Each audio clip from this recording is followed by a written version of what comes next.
Okay, looks like the devs have responded for their second update. So at least they're kind of listening to the community a little bit. So let's kind of see what it goes over. Hello, this is the Chaos Zero Nightmare development team. It has already been 1 month since the official launch. We would like to express our sincere gratitude to all Protoss who have played the game and provided valuable feedback over the last month. As previously mentioned, we are now ready to share the confirmed improvements based on your feedback, which will be applied in the next update. We will continue to share our thoughts, concerns, and future improvement through dev notes. I've been loving the dev notes. It's kind of nice that they're updating us this much. Yeah, they're kind of doing a lot. Okay, currency requirement improvements. First, we'll be improving the currency requirements. One of the issues is the greatest inconvenience for Protoss based on your feedback and in our in-game data. So they're going to change consumption for level 60 combatants from 1 million to about 200,000. That's a huge change, actually. They're taking like 80% off. And then for partners, 519 to 103. Yeah, it's a huge drop in unit consumption. All units already consumed for agent leveling will be fully refunded via in-game mail after the 12.3 Wednesday update. I'm going to be getting so much money in the mail. I'm going to get like 3 or 4 million. Jesus. Okay. Next, we will be adding the Blackthorn trade where you can obtain more agent growth currency. Awesome. Protoss who wish to train more agents can now clear chaos to acquire Crystal of Discord, which can be exchanged at the Blackthorn trade for additional growth currency. That's really good for me since I've just been no-lifing it. We're also reviewing other ways to let you experience and train a wider variety of combatants, such as a feature that temporarily raises a selected combatant's growth level. Oh, they do that in E7. What's it called? I don't know, you can put a unit in there and they get max level and all their molas done, so that'll be cool. Chaos gameplay experience improvements. Improving the roguelike experience is an ongoing long-term task for the project. We are discussing a variety of potential enhancements, and our goal is to implement improvements as soon as they become feasible. First, to support smoother chaos plays is added to the existing options when the Divine Delegate event occurs. Reaper feature. Fixes monster HP at 1 for 3 normal battles.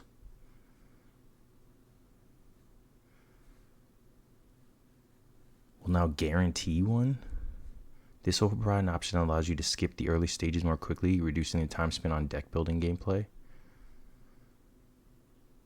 Does that just mean they're going to add...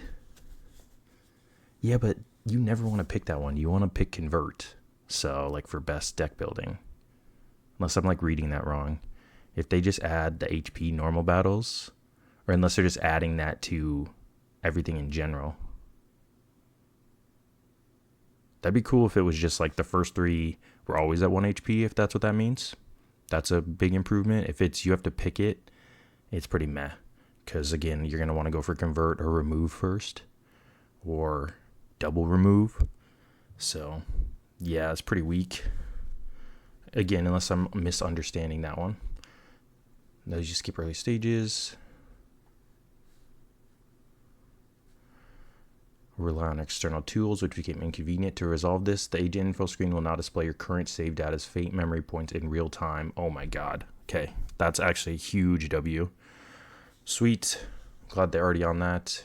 In addition, we would like to share details on another improvement currently in development, which is reducing skill animation time. Awesome. We should be able to turn those off. That'll help as well. I'm sick of Vero doing her little animation every time you play or upgrade. Although overall attack animation in Chaos Zero are fast, many players have expressed that skill animations still feel comparatively long. Yes, they do. And repetitive. Allowing animation skips when using other functions during skill activations. These features require additional development time, so they will not be implemented immediately. Oh my god, I can't talk this morning. This update will include improved UI to clearly display the current turn count and basin of hyperspace, nebula distortion, and similar content. That's a great change as well. Additionally, 1x1 swap system has caused significant inconvenience when forming 2-party teams in content like the basin of hyperspace. To address this, we will be adding a quick formation option that allows agents to be replaced all at once, greatly streamlining the process. Great. That was really clunky. Animation improvements. When entering a mental breakdown state, screen effects will now be more intense. And unidentified area text will include additional horror effects. Special effects for using breakdown cards have also been improved. Okay, that's kind of cool. We will continue strengthening the presentation so you can further immerse yourself in the darker atmosphere of the game. We also want to explore our internal review regarding Yuki. This update's pickup agent. Many Protoss expressed that Yuki's performance did not meet expectations. Our development team has reviewed the matter very carefully.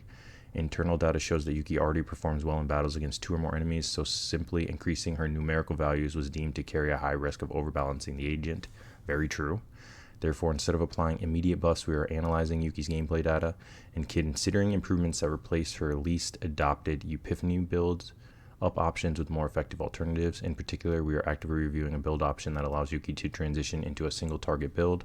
This will not be available immediately, but we will do our best to deliver it as quickly as possible. We are also preparing upcoming content for the next update, such as the Great Rift and Codex, where Yuki will be able to demonstrate her strength. So maybe there'll be a bunch of AoE fights. And lastly, although not included in this update, we would like to share some features planned for future updates. Hopefully it's like gear save data. Dimensional tunnels during Codex play. In Codex play, you'll be able to encounter dimensional tunnels even after the season ends. In certain conditions are met, dimensional tunnel events will appear in Codex, allowing you to continue enjoying this content consistently. If you acquire a forbidden card, your save data will receive a season mark. Additionally, when you obtain an agent in Rescue who has already completed Ego Manifestation, you will receive an additional reward, Spectral Cubes. I don't like that change because it kind of makes it seem like it's not just a seasonal feature. Now, like, all these features are going to be added into the game. Maybe that's, like, better overall, but I don't know. I don't really love that. Interesting, though. Because now the best save data are probably not even going to be in the seasonal chaos. It's going to be in, like, the normal void world where you can copy a million things. So, unless I'm reading that one. In Codex gameplay, you'll be able to encounter dimensional tunnels even after the season ends. Yeah. It's probably going to be okay, but it's just making me not even want to do Lab 0 right now then. Like, you still get the season mark too? I don't really like that one. So, Spectral Cubes can be used to purchase combat memory codes, partners, prison modules, and more. Protoss who have already acquired combatants beyond Ego Manifestation will also receive Spectral Cubes via mail in a future update. Okay, that's kind of cool. And yeah, okay, there's a lot of good stuff. I think my favorite things are the additional horror effects will be cool. The quality of life updates will be nice. I kind of want to be able to save gear sets too, so I can quick swap between each DPS and like supports and stuff, because I have to like manually do all that now. Like, I don't think I'm missing a feature or anything. Having the save data in game is really nice. This, I really hope this is just added to the game where you don't have to pick it. Let me read this again.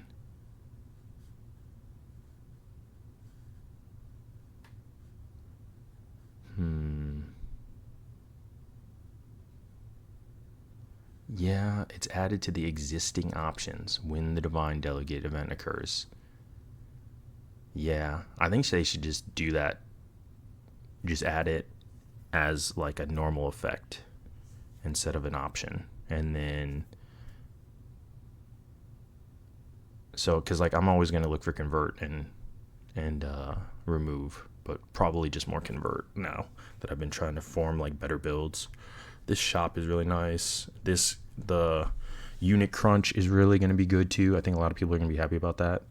And I'm glad they're not going to buff Yuki's like numbers. They're just going to try to improve some of her epiphanies and stuff like that. Or even like her partner, they could lower that to a 4 or 3. Or not her partner, but her normal activation ability. It might make her feel a little better too. Maybe like a 4. But overall, like super good update actually. Yeah, pretty happy with most of the stuff. All right, I'll catch you guys in the next one. Peace.